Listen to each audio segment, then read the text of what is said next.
Hi, my name is Whitney McGeary, and today I'm going to be talking about experiential learning theory. Experiential learning theory evolved as a part of the humanistic education model, which focused on engaging and developing the whole person. This is because experience, which is the event one takes part in, builds a person's character and provides a person with a great deal of knowledge. And when it comes to experiential learning, the idea is to maximize those experiences. Experiential learning has come to mean two different types of learning by yourself and experiential education. Learning by yourself is the knowledge that occurs naturally through one's direct participation in the events of life. And in reflecting on these events, it helps to find meaning and understanding. Experiential education is experiences that teachers provide, organize, and facilitate to allow students to be more actively involved in their learning process. There are three key theorists responsible for the existence of experiential learning. These three people are David A. Kolb, Peter Jarvis, and Carl Rogers. David A. Kolb is an American educational theorist, and with an interest and enjoyment in learning about the nature of individuals and social change, Kolb developed the experiential learning model, which has been widely used and critiqued. Peter Jarvis was one of those people who critiqued Kolb's learning theory and used his model to show that there are a number of responses to the learning situation, which will be discussed later on in this presentation.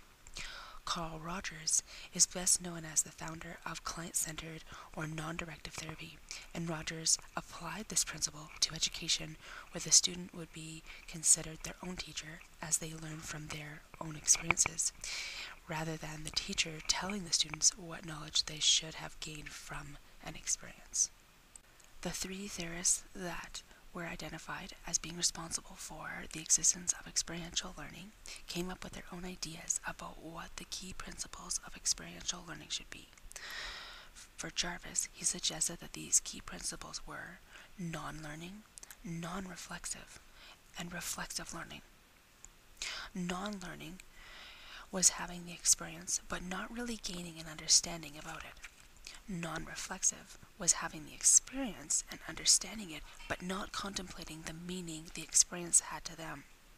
And reflexive learning was having the experience and understanding it, and reflecting on the meaning the experience had to them. Kolb suggested that the key principles for experiential learning were having the concrete physical experience, reflecting on the experience through using their observations, forming abstract concepts about it in trying to develop a deeper understanding, and then testing the knowledge in new situations. In other words, trying to apply it. For Roger, he suggested that the key principles were personalized involvement, self-initiation, evaluation by the learner, and pervasive effects on the learner. In other words, Rogers proposed that people would take the initiative to get involved in their experience, be actively involved in the experience, think about what they have learned from the experience, and let the experience have meaning to them, and how they will take what they have learned from it as they approach other experiences.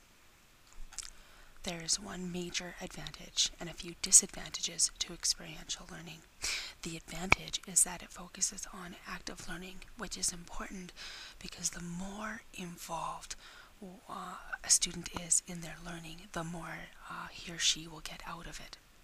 The disadvantages are that it is time, resource, and cost intensive for the facilitators.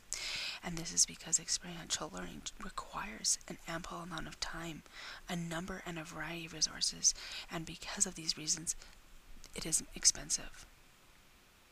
Experiential learning has implications for both education and technology integration. The implications for education are that there is a shift away from the teacher to the student. And this is significant because the teacher will act more like a facilitator and guide in the learning process versus providing direct instruction. With the focus on students, it will be student-centered intensive versus teacher-centered. And another big implication for education is that it will likely be more focused on individual students and individual students learning versus working in groups. And this is because that's the nature of experiential learning. The implication for technology integration is that technology will be used in various ways to enhance and expand on the learning experience. One more implication for technology integration is using technology in various ways to provide experiential learning on an online forum.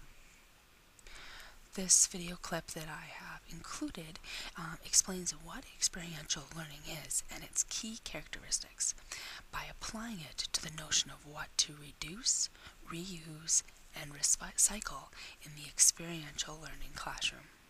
These are the references that I used to complete this presentation. I hope that you enjoyed today's topic on experiential learning and that you have taken something out of it. Thank you.